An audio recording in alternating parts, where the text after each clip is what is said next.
इस फिल्म की शुरुआत होते ही हमें कुछ लोग्स को दिखाया जाता है जो कि जंगल के साउथ हिस्से का सफाया कर रहे होते हैं। इन लोगों को जेस नाम का एक बंदा लेट कर रहा था, लेकिन शाम होने पर इनका एक साथी गायब हो जाता है। इसलिए वो लोग सुपरवाइजर जैस को कांटेक्ट करने की कोशिश करते हैं, लेकिन जब उसे कोई जवाब नहीं आता तो वह अकेला ही जंगल में जाने की एक गलती कर बैठता है और यहाँ पर एक अजीब सा क्रिएचर उस पर हमला करके उसकी जान ले लेता है। इसके बाद यह कहानी जंगल के साउथ हिस्से से 90 माइल्स दूर वेडन वुड्स नाम के एक इलाके में शिफ्ट होती है, जहाँ पर हम शेरिफ पॉल को देखते हैं और यह शेरिफ एक पार्क में यहाँ उदास बैठा था। इसके बाद यहाँ से सीन शिफ्ट होकर रोन नाम के एक आदमी के बांध की तरफ जाती है, जहाँ पर कि रोन के 13 घोड़ों में से एक घोड़ा गायब था। पॉल और उसका डेप्टी डोनी इस केस को इन्वेस्टिगेट करने के लिए यहाँ आए थे, लेकिन इन्हें लगा कि शायद फार्म का गेट खुला होने की वजह से वह घोड़ा कहीं निकल गया होगा, इसलिए वह इस केस को इग्नोर करके यहाँ से जाने लगे। लेकिन जाने से पहले डॉन की नजर रॉन की बेटी क्लेरा पर पड़ी, तो पॉल उसे समझाता है कि बेटा उस लड़की को मत देख, उसके बाप ने उसके लास्ट बॉयफ्रेंड को गोली मार दी थी। इसके बाद हमने पॉल के बेटे एडमम को देखा, जिसे वो अपनी वाइफ सूजन के घर से लेने आया था। दरअसल पॉल और सूजन किसी वजह से अलग अलग रह रहे हैं और सूजन इस वक्त अपनी माँ के घर पर रह रही थी। वो पॉल से कहती है कि हमें एडमम के टीचर से मिलना होगा, हमें उनका नोटिस आया है। खैर अब इसके बाद पॉल एडमम को अपने साथ लेकर अपने घर चला गया, जहाँ पर हमने रात को पॉल को एडमम के लिए डिनर बनाते हुए देखा। वो बड़ी अजीब तरह से इसे बना रहा था क्योंकि वह ऐसा करने में माहिर नहीं था। यहाँ पर एडमम ने अपने फादर से अपनी माँ के घर वापस आने के बारे में पूछा, जिस पर पॉल ने उससे कहा कि बेटा इसके लिए हमें थोड़ा वक्त चाहिए। जिसके बाद एडमम ने पॉल से टीन के बारे में पूछा। उसने कहा कि क्या मॉम टीन की वजह से चली गई, जिसका जवाब पॉल ना में देता है। अब इन दोनों बाबीटो की बातें चल ही रही थी कि तभी पॉल को अपने घर से बाहर कोई अनजान साया महसूस होता है, लेकिन जब पॉल वहां चेक करने गया तो वहां पर कोई भी नहीं था। जिसके बाद उसने घर वापस लौटकर एडमम को भी सुला दिया और रूम से बाहर जाते हुए वह एक खाली बेड को देखकर थोड़ा उदास हो गया। खैर अब अगली सुबह डोनी पॉल को उसके घर के बाहर किसी जानवर का एक फुटप्रिंट दिखाता है, जो कि इनके एरिया के सड़कों से होकर एक जंगल तक जाकर गायब हो रही थी। खैर अब इन सारे पंजों के निशान को देखने के बाद घर पॉल आकर फॉरेस्ट डिपार्टमेंट को कॉल करता है। वह जानवर की डिटेल उन्हें बताता है, जिस पर वह कहते हैं कि हमने कभी किसी ऐसे जानवर के बारे में नहीं सुना है। इस जानवर की वजह से पूरे टाउन के लोग खौफ में आ जाते हैं और उस जानवर के बारे में कोई पक्का सबूत न मिलने की वजह से पॉल इस सब चीज को किसी प्रैंक का नाम देकर अपने ऑफिस से निकल गया। बाहर जाने पर उसे चर्च के फादर मिले, जो उसके पास अपने एक लापता हुए डॉग की रिपोर्ट लिखाने आए थे। वो यहाँ पर पॉल को जानवरों के कुछ अजीब बर्ताव के बारे में भी बताते हैं।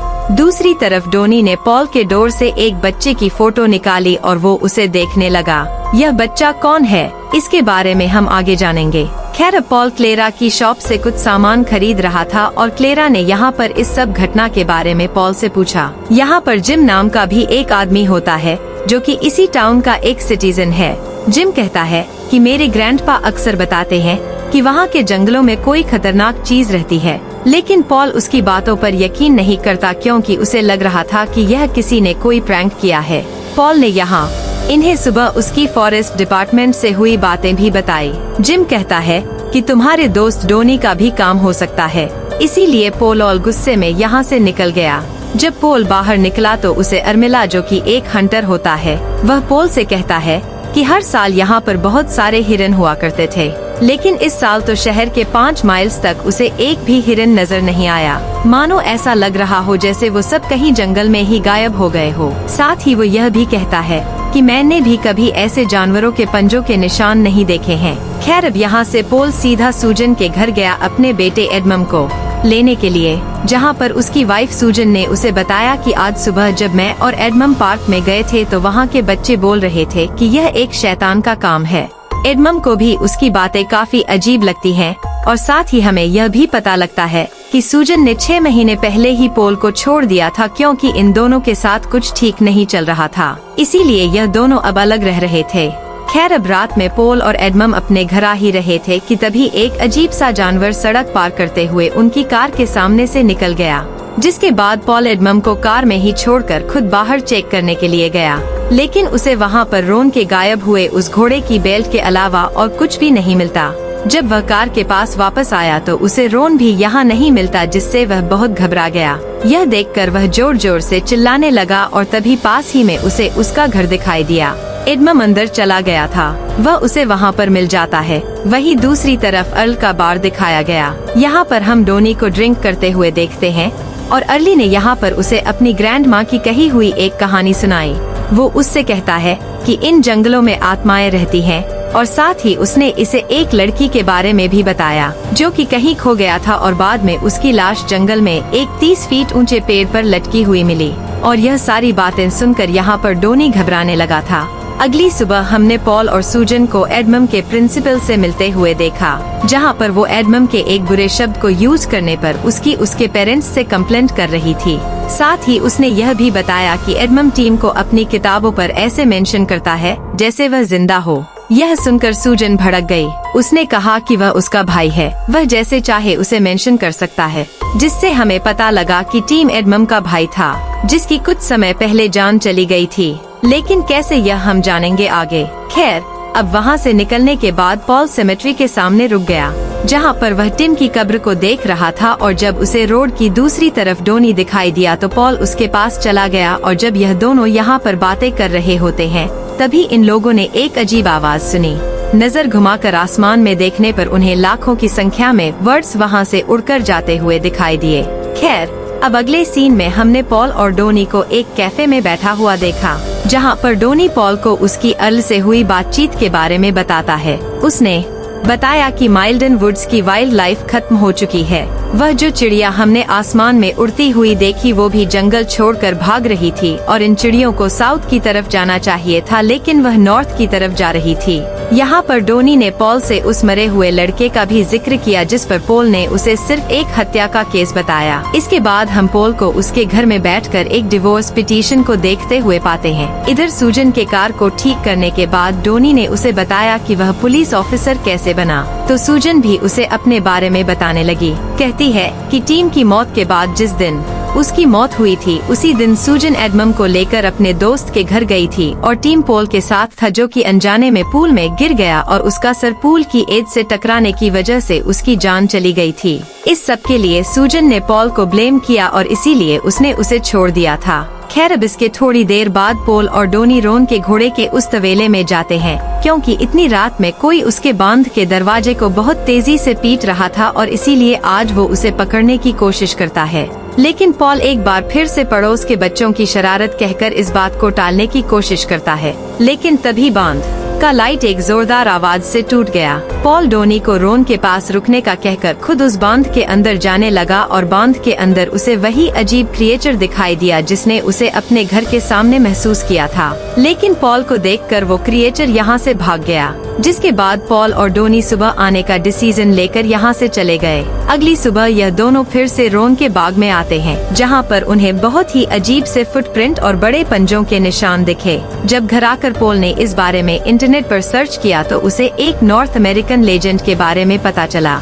इसके बाद हम पॉल और उसकी फैमिली को एक छोटे रेस्टोरेंट में लंच करते हुए देखते हैं, जहां पर एडमम और सूजन के साथ रहने की बात पर पॉल उनसे थोड़ा वक्त मांगता है। दूसरी तरफ हमने डोनी को क्लेरा की शॉप में देखा, जहां पर यह दोनों एक दूसरे को पसंद करने लगे थे। खैर, रात में जब पॉल अपने घर जा रहा होता है तो रास्ते में उसे एक हिरन मरा हुआ मिला। नीचे उतरकर जब वह चेक करने पड़ा तो पीछे से उस क्रिएचर ने उस पर हमला कर दिया, लेकिन इस हमले में उसे कोई चोट नहीं लगी और पॉल जल्दी से यहाँ से निकल लिया। और उसके जाने के बाद हम उस क्रिएचर को जंगल से बाहर आते हुए देख पाते हैं। अगली सुबह हमने पॉल और डोनी को अल के बारे में देखा, जो कि यहाँ बैठकर उस क्रिएचर के बारे में डिस्कस कर रहे थे। अब तक पॉल को भी उस क्रिएचर पर यकीन नहीं था, लेकिन अब क्योंकि उस पर हमला हो चुका है तो उसे भी अब यकीन हो गया है। इसके बाद यह सीन यहाँ से कट होकर 3 हंटर पर फोकस होती है, जो कि जंगल में शिकार के लिए निकले थे, जहाँ पर क्रचर पहले से ही घात लगाए बैठा था और देखते ही देखते उसने इन तीनों का खात्मा कर दिया। जब पॉल वापस लौटते हुए इस जंगल से गुजर रहा था तो उन 3 हंटर में से एक हंटर उसे मिला। वो काफी जख्मी था, इसीलिए वह उसे अपने साथ ले गया और उससे पूछताछ के बाद इन्हें यह बात क्लियर हो जाती है कि उस जंगल में जो भी है वह बहुत ही खूंखार और तेज है। इतने में ही पॉल को अर्ल का कॉल आया। उसने उसे जल्दी से जंगल में आने को कहा और वहां पहुंचने पर इन्हें उन हंटर की लाशें मिलती हैं। और हैरानी की बात यह थी कि इतनी बुरी तरह से कोई जानवर भी शिकार नहीं करता है। इसलिए पॉल जिम और अर्ल को जंगल से दूर रहने का कहकर खुद फॉरेस्ट डिपार्टमेंट को कॉल करके 2 दर्जन लोग यहाँ भेजने के लिए कहता है। अब शाम को मेडन वुड्स में बर्फीला तूफान आने की वजह से यह पूरा शहर खाली पड़ जाता है, क्योंकि सभी लोग अपने घरों के अंदर थे। इसी बीच डोनी पॉल के घर आया। यहाँ पर पॉल ने उसे एक रिपोर्ट दिखाई जिसके अनुसार साउथ के जंगल में लोग्स का एक पूरा ग्रुप कहीं गुम हो गया था, जो कि मूवी की शुरुआत में हमने देखा था। उसके मुताबिक इस जंगल को काटने की वजह से वो जानवर उस जंगल से आजाद हो गया है, जिसके 2 दिन बाद रोन के बांध से वो घोड़े गायब हुए। तभी जिम पॉल के घर एक टैप लेकर आया, क्योंकि कल पॉल ने जंगल में कुछ कैमरे लगाकर छोड़े थे जो इस टैप में रिकॉर्ड हुआ था, जिसमें से कि एक टेप में उस क्रिएचर को तेजी से भागकर गायब होते हुए देखते हैं। खैर उन्हें यहाँ पर कुछ खास न मिलने पर जिम और डोनी अपने घर के लिए निकल गए। अब पॉल जब रात में अपने घर पर कुछ एविडेंस चेक कर रहा था तो उसे एडमम के चीखने चिल्लाने की आवाज सुनाई दी और जल्द ही उसे यह एहसास हो गया कि वह क्रिएचर घर के अंदर आ गया है। वो जल्दी से एडमम को लेकर बाथरूम में छिप जाता है और वहीं से वह डोनी को कॉल करके बुलाता है, लेकिन बदकिस्मती से डोनी भी आकर उस क्रिएचर को पकड़ नहीं पाता।